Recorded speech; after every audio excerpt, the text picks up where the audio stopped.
Have you ever felt like you're running on a mental treadmill? Exhausted, thinking about the same problems over and over, but never actually getting anywhere? You watch videos on happiness. You try to affirm yourself in the mirror, but that underlying heaviness in your chest just won't budge. It's like a silent anchor holding you back from the life you want. Well, groundbreaking neuroscience suggests we've been thinking about healing all wrong. It's not about fighting your pain. In fact, the most common advice to stay positive and just move on can be like pouring gasoline on a fire inside your brain. The truth is, your brain has a natural built-in process for releasing emotional pain. A kind of psychological immune system, but almost everyone blocks it without realizing it. In this video, you're getting a step-by-step tutorial to activate that system. We're covering the 7 daily habits that act as an emotional reset protocol. And I'm not exaggerating when I say the entire system is designed to build towards habit number 7. This is the master key. If you miss this final habit, you risk undoing all the progress from the first 6 and staying stuck in the same loop. But if you follow all 7, the feeling of lightness on the other side is something you have to experience to believe. Habit 1. The acceptance pause. All right, we're starting with the most important and honestly, the most misunderstood habit of them all. This is the foundation. Get this wrong and the whole house falls down. Get this right and you unlock a superpower. I call it the acceptance pause. Now, I know what you're thinking. Acceptance? That sounds passive. That sounds like I'm just giving up and letting the pain win. No. Wrong. This is the exact opposite. This is the most active and powerful thing you can do. Let me explain what happens in your brain. When a painful feeling hits, sadness, anxiety, that knot in your stomach, your brain's alarm system, the amygdala, goes berserk. It screams, "Danger! Fight this! Run!" So what do? We fight. We tense up. We scream inside our heads, "I shouldn't feel this way. Go away. Why is this happening?" We scroll on our phones for hours just to numb it out. But here's the life-changing secret. Fighting a feeling is like trying to fight a wave. You will always, always lose. You just get exhausted and dragged under. The acceptance pause is your surfboard. The very moment you feel that wave coming, you do one simple thing. You pause. You take one deep, intentional breath right into your belly, and you say to yourself in a kind, firm voice, "Hello, pain. I feel you. You are here. It is okay that you are here." That's it. You are not agreeing with the pain. You are not marrying it. You are simply acknowledging its presence in the room. You're saying, "I see you." And in that single, brave moment, a magic switch flips in your brain. You go from being a victim of the storm to becoming the weather watcher. The storm might still be there, but you are no longer in the storm. You have just taken back control. This one tiny habit tells your frantic brain, "We are safe. We can handle this." It stops the panic about the panic. This is the non-negotiable first step to healing. Master this, and you have just unlocked the door to everything that follows. Ready for the next step? Let's talk about what to do with that feeling once you've acknowledged it. Habit number 2 is where the real release begins. Habit 2. Scheduled release. All right, let's talk about habit number 2. And I'm going to be real with you. This one is a game changer. It's so simple, but it fixes the number 1 mistake people make when they're hurting. You know that feeling when emotions are bubbling up inside you? Maybe you're in the middle of work or trying to fall asleep, and suddenly, bam, anxiety, sadness, or anger hits you like a wave. Most of us do one of 2 things. We try to ignore it. We push it down, scroll on our phones, and pretend everything's fine. But it's not. Or we let it explode at the worst possible moment, yelling at someone we love, or breaking down when we least expect it. Sound familiar? Yeah, we've all been there. But what if I told you there's a third option? A way to release those feelings safely. A way that doesn't hurt you or anyone else. Here's how it works, and it's stupidly simple. Every day, you schedule a 5-minute emotional release appointment with yourself. That's it. Just 5 minutes. You set a timer. You grab a journal or open your notes app or just sit in your car. And you let it all out. No filter, no judgment. You write or talk like no one's listening. You scream if you need to. You cry. You vent. This is your time to release the pressure valve. And when the timer goes off, you take a deep breath, close the journal, and go on with your day. Why does this work so well? It gives your emotions a safe place to be felt. It stops you from bottling things up. It keeps you from exploding at the wrong time. This isn't just feel-good advice. Science shows that physically expressing emotions through writing or speaking reduces stress, helps your brain process pain, and literally makes you feel lighter. You're not ignoring the pain. You're not letting it control you. You're giving it a time and a place. You are in charge. And once you master this habit, you create space for the next one. The habit that will rewire how you talk to yourself forever. Trust me, you don't want to miss habit number 3. Habit 3. The self-forgiveness mantra. Okay, you've made it to habit number 3. And I'm not exaggerating when I say this might be the most important mental shift you'll ever make. Let me ask you a question. What's the one voice you hear every single day, from the moment you wake up until the moment you fall asleep? It's not your boss's voice, not your partner's, not your friend's. It's your voice. That constant conversation happening in your head. Now, here's the life-changing question. Is that voice your biggest supporter or your worst critic? For most of us, when we make a mistake or when we're hurting, that inner voice turns brutal. It says things like, "You're such an idiot. You always mess things up. You don't deserve to be happy." And here's the painful truth. You would never talk to your best friend the way you talk to yourself. So why do we do this? Because we think being hard on ourselves will motivate us to do better. But science shows the exact opposite is true. Self-criticism actually kills motivation and keeps you stuck in shame. That's why habit number 3 is what I call the self-forgiveness switch. This isn't about letting yourself off the hook. It's about switching from being your own worst enemy to becoming your own best friend. Here's how it works, and it's so simple you can start right now. Whenever you catch that critical voice in your head, maybe after you make a mistake or when you're feeling down, you're going to pause and ask yourself one powerful question. What would I say to my best friend if they were in this exact situation? Then, you say those exact same words to yourself. For example, instead of, "I can't believe I messed up that presentation. I'm such a failure," you try, "Hey, everyone has off days.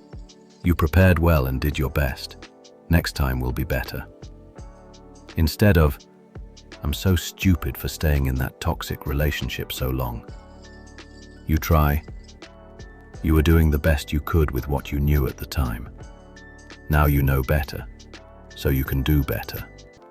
This simple switch, from critic to friend, changes everything. Research shows that self-compassion boosts resilience, increases motivation, reduces anxiety, and actually helps you learn from mistakes faster than self-criticism ever could. You're not giving yourself a free pass. You're giving yourself what every human being needs to grow: unconditional support. And when you master this habit, you unlock the foundation for everything else. Because when you stop fighting yourself, you finally have the energy to build the life you truly want. But wait until you see habit number 4, because we're about to tackle one of the biggest hidden sources of pain in our modern world. Habit 4. The digital detox hour. Get ready for habit number 4, because this might be the most immediate game changer in your entire healing journey. I want you to think about something with me for a second. That phone in your pocket, that screen you're probably watching me on right now, is secretly draining your emotional energy every single day. Think about it. You wake up and immediately check notifications. You scroll through perfect-looking lives on social media. You consume bad news from around the world. You compare yourself to everyone's highlight reels. It's like trying to heal from a broken leg while running on a treadmill all day. That's why habit number 4 is what I call the digital detox hour. This is your daily prescription for mental peace. Here's the simple but powerful rule. 1 hour every day, you completely unplug. No social media, no news, no emails, no notifications. Just you. Now I know what you're thinking. An hour? I don't have time for that. But let me ask you this. How much time do you currently waste mindlessly scrolling? This isn't about finding extra time. It's about reclaiming the time you're already giving away. During this hour, you can go for a walk without your phone, read an actual paper book, journal your thoughts, just sit and breathe, cook a meal without checking your phone. The magic happens in that silence. Without all that digital noise, your nervous system finally gets to relax. Your brain stops comparing yourself to others. That constant anxiety in your chest, it starts to fade. Science shows that even brief digital detoxes lower stress hormones, improve sleep, and boost creativity.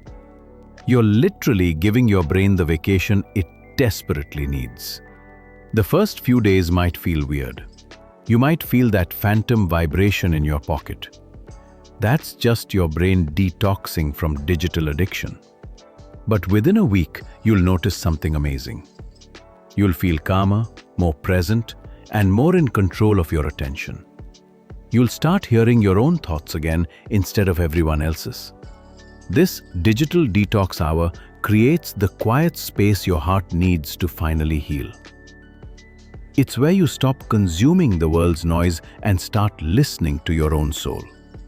And this quiet space is exactly what prepares you for habit number 5, where we'll discover who you really are when all the digital noise is gone. Your peace is waiting on the other side of that off button. Let's press it together. Habit 5. The curiosity date.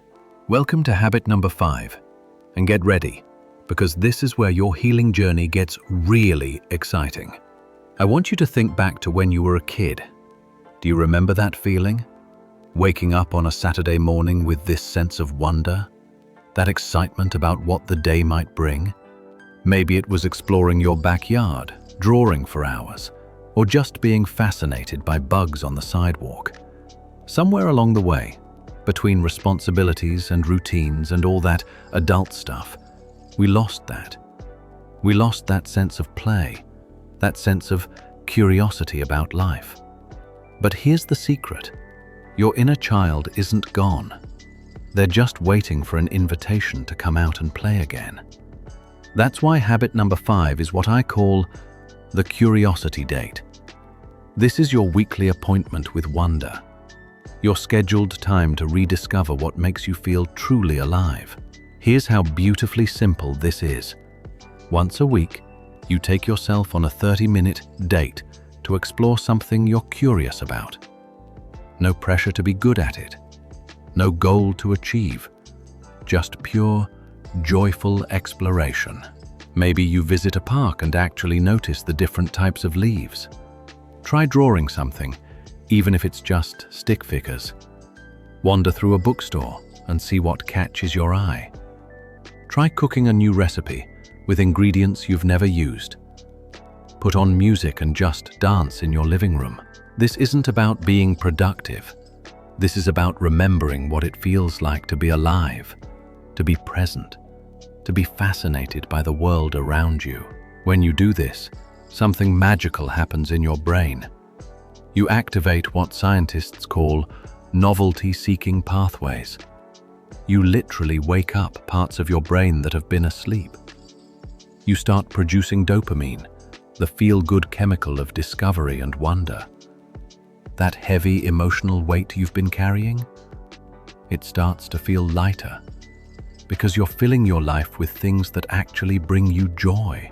You're not just healing your past, you're building a future worth being excited about. And this leads perfectly into habit number 6, where we'll talk about how to turn these beautiful moments into lasting habits that transform your daily life. Your inner child is waiting to play. Why not schedule that date today? Habit 6, the 1-minute rule. All right, we've reached habit number 6, and this one is going to blow your mind with how simple yet powerful it is. Have you ever felt completely overwhelmed trying to build new habits? Maybe you've tried to start meditating for 20 minutes, or exercise for an hour, or journal 3 pages every day, only to quit after a few days because it just felt like too much? Here's the truth that might set you free. Willpower isn't the problem. The size of the habit is the problem. We set these massive goals that require huge amounts of energy and discipline, and then we beat ourselves up when we can't maintain them. But what if I told you there's a way to build any habit without willpower, without struggle, without that overwhelming feeling? That's why habit number 6 is what I call the 1-minute rule. This is so simple you might be tempted to underestimate it, but don't. This tiny habit is the secret to massive transformation. Here's how it works. Whatever new habit you want to build, you start by doing it for just 1 minute. That's it. Just 60 seconds. Want to build a meditation practice? Start with 1 minute of breathing. Want to get fit? Start with 1 minute of stretching. Want to read more? Start with 1 minute of reading. Want to journal? Start with 1 minute of writing. But wait, you might be thinking, 1 minute can't possibly make a difference. Oh, but it can. Here's why this works like magic. It's impossible to fail. Anyone can do something for 1 minute. It builds momentum. Once you start, you often want to keep going. It rewires your identity. After a week of 1-minute meditations, you start seeing yourself as someone who meditates. The goal isn't the 1 minute. The goal is building the consistency. It's about showing up every day and proving to yourself that you can keep your promises to yourself. And here's the beautiful part. Those 1-minute investments add up. 1 minute of meditation today becomes 5 minutes next month. 1 minute of stretching becomes a daily workout routine. 1 minute of journaling becomes a powerful daily practice. You're not just building habits, you're building evidence that you're the kind of person who takes care of yourself. And this perfectly sets up our final habit, habit number 7, where all these tiny steps come together to create the most powerful transformation of all. Ready to change your life, 1 minute at a time? Habit 7, the evening inventory. You've made it to the final habit, habit number 7, and I want you to listen closely, because this might be the most important piece of the entire healing puzzle. Have you ever gone to bed feeling like you didn't make any progress? Like despite your best efforts, you're still the same person with the same problems? Maybe you even laid there replaying everything that went wrong, everything you messed up, all the ways you're not good enough. Here's why that happens. Your brain is wired with a negativity bias. It's like Velcro for bad experiences and Teflon for good ones. It holds on to every mistake, every painful moment, every failure, while letting the small wins, the progress, the tiny acts of courage just slide right off. But what if you could reprogram that? What if you could end every single day with undeniable proof that you are healing, that you are making progress, that you are becoming the person you want to be? That's why habit number 7 is your secret weapon. I call it the evening invisible. This is your daily 2-minute ritual that will change how you see yourself and your journey forever. Here's how it works, and it's beautifully simple. Every night, right before bed, You take out your journal or your notes app and you write down just one small way you helped your own healing today. Just one.